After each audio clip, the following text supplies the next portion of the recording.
Hello बच्चों, welcome back to my channel. बच्चों, हम लिविंग वर्ल्ड चैप्टर से स्टार्ट कर चुके हैं। एनसीईआरटी लाइन बाय लाइन पढ़ रहे हैं, राइट। लास्ट वीडियो में हमने क्या पढ़ा था? लास्ट वीडियो में हमने लिविंग ऑर्गेनिज्म के कैरेक्टरिस्टिक फीचर्स की स्टडी की थी। और वो क्या कैरेक्टरिस्टिक फीचर्स थे? वो कैरेक्टरिस्टिक फीचर्स थे cellular organization, metabolism, growth, reproduction and consciousness. इन सभी कैरेक्टरिस्टिक फीचर्स के बारे में हमने थोड़ा डिटेल में भी स्टडी की थी। तो बच्चों, मूव ऑन करते हैं अपने नेक्स्ट पैराग्राफ की तरफ, जो कि है diversity in the living world.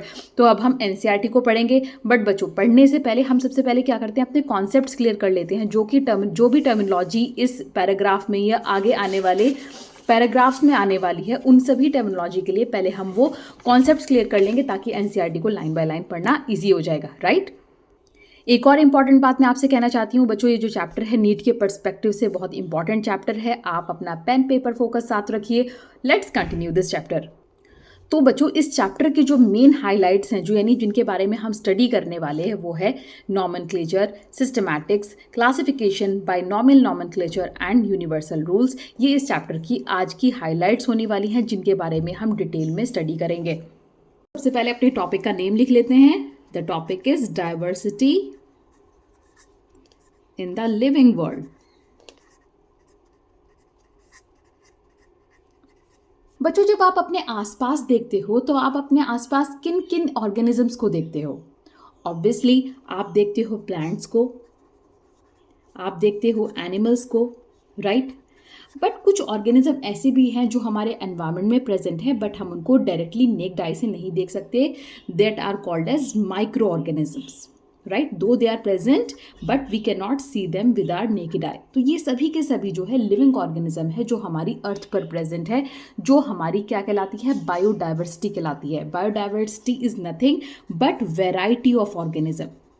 Variety of organism यानी डिफरेंट टाइप के ऑर्गेनिज्म जो हमारी अर्थ पर प्रेजेंट है, उसको हम बोलते हैं biodiversity. Different type of plants हो, एनिमल्स हो, या कोई भी ऑर्गेनिज्म हो जो हम अपनी अर्थ पर देखते हैं, उसको हम बोलते हैं स्पीशीज। स्पीशीज क्या होती है? Each different kind of plants, animals और organism you see represent a species.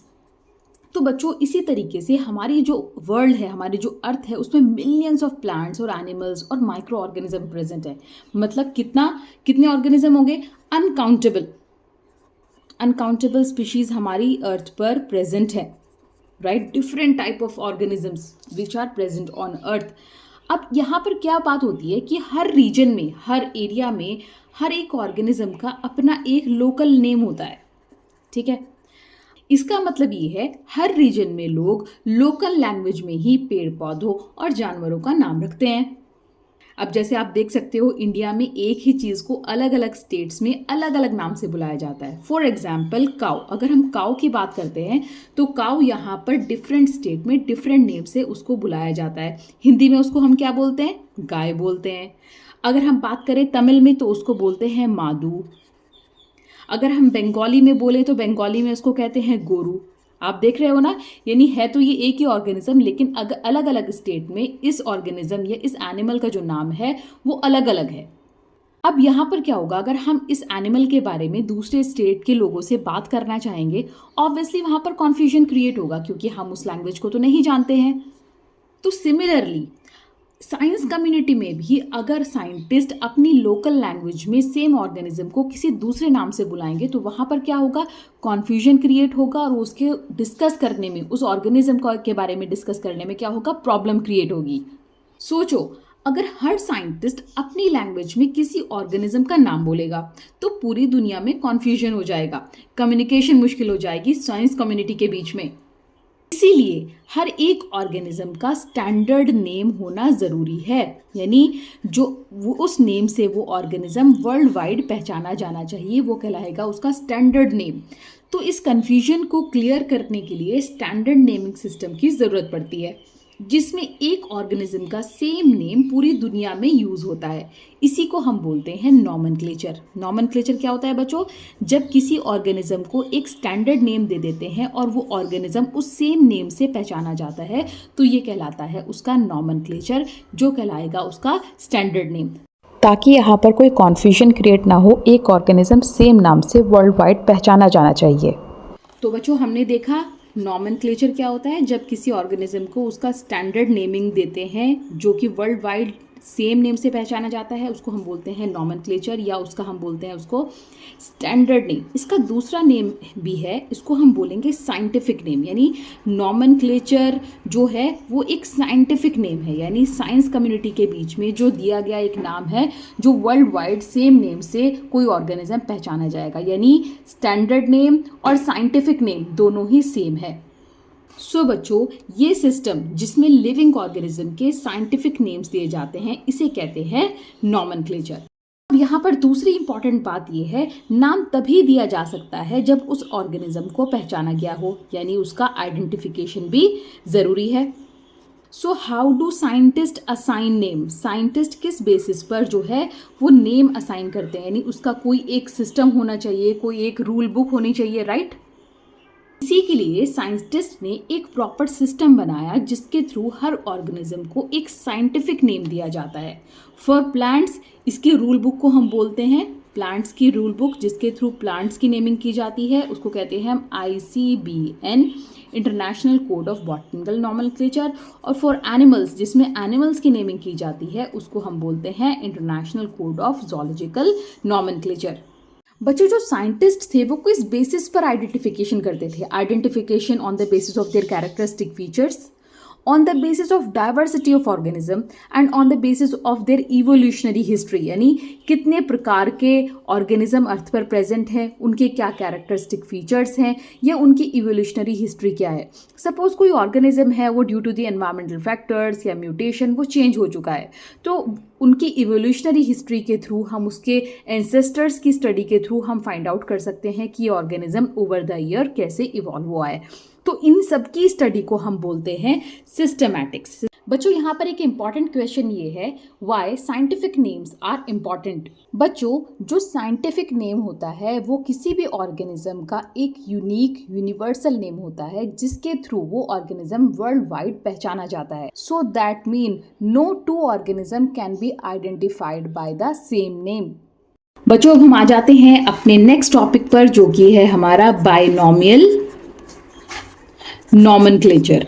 बच्चों, नॉमेनक्लेचर तो हमें पता चल गया है, किसी भी ऑर्गेनिज्म को साइंटिफिक नेम प्रोवाइड करना, राइट? उसका स्टैंडर्ड नेम देना जो कि जिस नेम से वो ऑर्गेनिज्म वर्ल्ड वाइड पहचाना जा सके। बट यहाँ पर है बाइनोमियल। बाय का मतलब टू, यानी किसी नेम में अगर टू टर्म्स होंगी तो वो कहलाएगा बाइनोमियल नॉमेनक्लेचर। तो इसका मतलब है each name has two components. हर एक नाम में कितने कॉम्पोनेंट्स होंगे? दो कॉम्पोनेंट्स या दो टर्म्स होंगी। पहला कहलाएगा जीनस या उसका जेनेरिक नेम, दूसरा कहलाएगा स्पीशीज, दैट मीन उसका स्पेसिफिक नेम।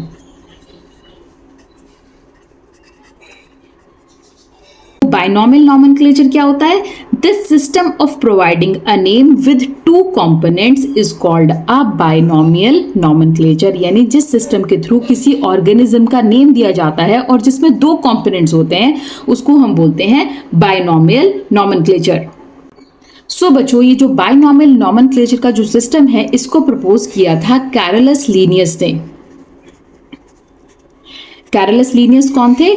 ये एक स्वीडिश बॉटनिस्ट थे जिन्होंने बाइनोमियल नॉमेनक्लेचर सिस्टम को प्रपोज किया था। बच्चों, जो ये बाइनोमियल नॉमेनक्लेचर है इसको modern system of naming organism भी कहते हैं, क्योंकि आज भी साइंटिस्ट सेम नॉमेनक्लेचर को, सेम बाइनोमियल नॉमेनक्लेचर का यूज करते हैं ऑर्गेनिज्म की नेमिंग करने के लिए। तो बच्चों, बाइनोमियल नॉमेनक्लेचर का एक एग्जांपल देख लेते हैं। Here is example of mango. The scientific name of mango is Mangifera indica. बच्चों, यहाँ पर जो फर्स्ट नेम है उसको हम बोलते हैं जीनस और सेकंड नेम को हम बोलते हैं स्पीशीज। बच्चों, इसीलिए इसको बोलते हैं बाइनोमियल नॉमेनक्लेचर, क्योंकि एक ही नेम में टू कंपोनेंट्स यूज होते हैं। फर्स्ट कंपोनेंट कहलाता है जीनस, दूसरा कंपोनेंट कहलाता है स्पीशीज। सो किसी ऑर्गेनिज्म को साइंटिफिक नेम देने के लिए कुछ यूनिवर्सल रूल होते हैं।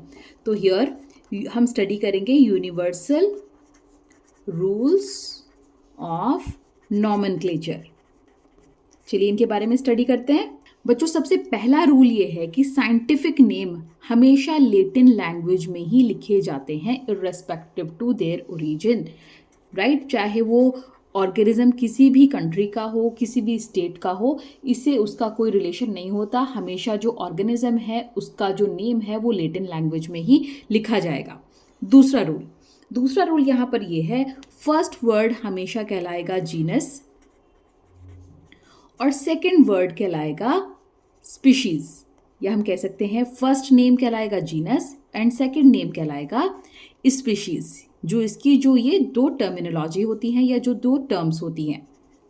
थर्ड रूल ये होता है, जब नेम हैंड रिटन होता है तो उसको हम क्या करते हैं, अलग अलग लिखते हैं और अंडरलाइन करते हैं। यहाँ पर मैं आपको ह्यूमन का एग्जाम्पल दे रही हूँ। फॉर एग्जाम्पल ह्यूमन का जो जेनेरिक नेम है वो है होमो और स्पेसिफिक नेम है सेपियंस। तो यहाँ पर मैंने क्या किया है, दोनों को अलग अलग लिखा है और अलग अलग अंडरलाइन किया है। फर्स्ट लेटर को मैंने यहाँ पर कैपिटल लिखा है और यहाँ पर स्मॉल लिखा है। आ जाते हैं नेक्स्ट रूल पर। बच्चों ये हो गई लिखने वाली बात, यानी जब हम लिखेंगे तो कैसे लिखेंगे। अगर साइंटिफिक नेम प्रिंट होगा तो हमेशा इटैलिक्स में ही लिखा जाएगा और वहां पर अंडरलाइन नहीं होगा। अंडरस्टूड? यानी जब कोई भी नेम प्रिंटेड किया जाता है तो वहां पर हम कैसे लिखते हैं, इटैलिक्स में लिखते हैं और उसको हम अंडरलाइन नहीं करेंगे। Last but not the least, very important rule, genus का फर्स्ट लेटर जो रहेगा वो हमेशा क्या रहेगा बच्चों, कैपिटल रहेगा। ठीक है। और स्पीशीज का फर्स्ट लेटर क्या रहेगा, हमेशा स्मॉल रहेगा। ये हमेशा आप याद रखना, जब भी आप साइंटिफिक नेम लिखेंगे जिसका फर्स्ट लेटर लिखेंगे आप स्मॉल और जीनस का फर्स्ट लेटर लिखेंगे कैपिटल। ये भी एक यूनिवर्सल रूल में आता है। तो ये सब कहलाते हैं यूनिवर्सल रूल्स ऑफ नॉमेनक्लेचर। बच्चों अभी तक तो हमने सब बेसिक टर्मिनोलॉजी पढ़ ली है। ये टर्मिनोलॉजी रिलेटेड है इस पैराग्राफ से रिलेटेड, और आपका जो ये नेक्स्ट पेज भी आ जाता है, ये सभी का सभी हम कवर अप कर चुके हैं, हम समझ चुके हैं। बट हम क्या करेंगे बच्चों, नेक्स्ट क्लास में हम एनसीईआरटी को लाइन बाय लाइन देख लेंगे, क्योंकि टर्मिनोलॉजी तो हमने समझ ली है, कंसेप्ट तो हमने समझ लिए हैं, ताकि अब हमें जो पढ़ने में ईजी हो जाएगा, जल्दी क्विकली समझ में आ जाएगा। आई होप बच्चों आपको आज का टॉपिक बहुत अच्छे से समझ में आ गया होगा। नेक्स्ट वीडियो में हम स्टडी करेंगे अबाउट द क्लासिफिकेशन।